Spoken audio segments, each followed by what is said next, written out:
Pregame.tv, welcome back. Scott Spreitzer, Steve Fezzik back together again, taping on Tuesday. We've got 4 games we're going to go through. We'll start with college football, and excited to be breaking down Central Florida. BYU, Scott, BYU, it's all over for them. It is all over, and it's going to be interesting to see how this team reacts between the years going into this game against Central Florida, because they really thought that they had a shot to be in that Final Four at the end of the season.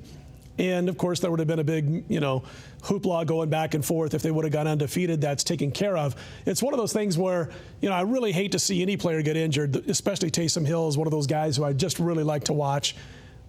But the thing is, if there's any silver lining, it's that BYU is no longer in the discussion for one of those Final Four spots, because power rating-wise, if those who care about power ratings, they were nowhere near the top 4 in college football in my power ratings. They were sending fruit baskets to Condoleezza Rice, sending little messages to her, doing everything they could to get to the committee. And the terrible thing is, right after they lose to Utah State, in comes all the upsets. And now, we knew BYU wasn't going to make it, but now you can make a case all these good teams like Oklahoma might even have 2 losses instead of 1 loss. One key thing, I don't know if you caught the halftime, Jim McMahon went to BYU, of course, and he got inducted into their Ring of Honor. Okay. He just graduated. He got his degree 40 years later. Crazy Jim McMahon. They interviewed him. You know what he said at halftime? I would prefer my quarterback did more throwing than running.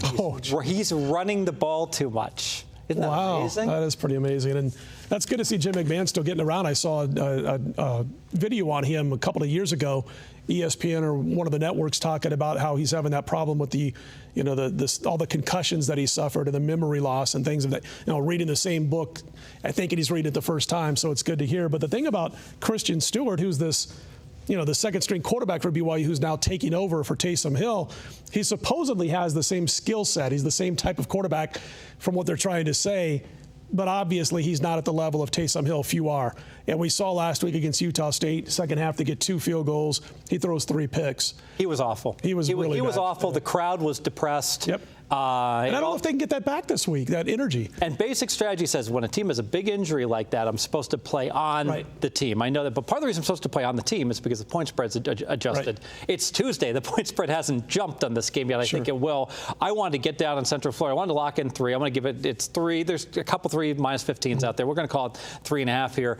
But I really think also Central Florida is a team that's kind of disappointed, lost that game at Notre Dame. Could have gone either way. I'm in Dublin. In Dublin. Penn State. Penn State at Dublin. I mix up all these Midwestern teams. The old traditional powers. Horrendous. But the game against Houston, really, you could see as a turning point because it could have gone either way. But Houston was driving. I don't know if I saw the final play of the game. The Houston quarterback it's first down. And I hate this. On 3rd or 4th down, you reach the ball over the end zone, but not on 1st down. But I can see why he did it. He didn't see the defender, and he's diving for the end zone for the game winner. And the defender comes in and just clips the ball, rolls out of bounds. And they actually they didn't have to overrule it. The referees got it right. They always get that call wrong. They got it right. No, I agree with you on when to do that, when to reach the ball over. You don't do it on 1st down or 2nd down. I think Central Florida is going to be okay. I know they had the problem with, did George O'Leary say something racist or not? And they said, no, he didn't. Other people have come to back him up to his support. I'm not worried about that at all. I think the team's going to not be really disappointed for the couple of losses they've already had because, they have the new quarterback. Blake Bortles is gone. They've had some differences as far as players coming in this year. They did lose the heartbreaker against Penn State. Hackenberg gets the 4th down conversion on the final drive. But I think their mindset is going to be a little bit better than BYU's because their schedule's been a little tough. And I think they've still got a really good shot to salvage this season, if you even want to call it salvage at Central Florida. No offense against them, but 8 wins is a possibility for this football team, and I think they're going to be between the years a little bit more healthy than BYU losing Taysom Hill. Why don't we make this final? I know it's your play. Yeah, let's make it official.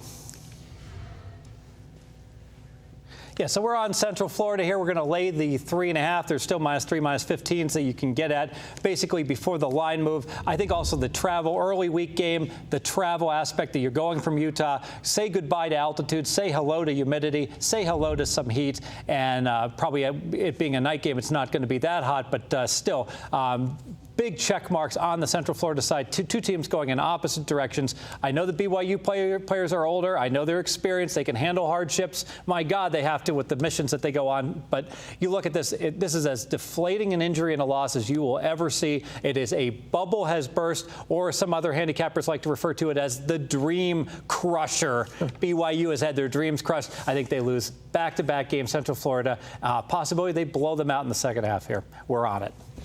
Good stuff. I'm with you. I think Central Florida is the only way to go in this game, and there's about 320 yards of offense that has to be replaced with Taysom Hill no longer being behind center, and it's going to be tough to do. Speaking of offense, stay with us. We're going to talk about Gus Malzahn and his Auburn Tigers and how they might be the best team in the country. We will see how are they going to fare against a red-hot Mississippi State team. Scott will give you the winner. Stay with us. Pregame.tv. Segue. Good stuff.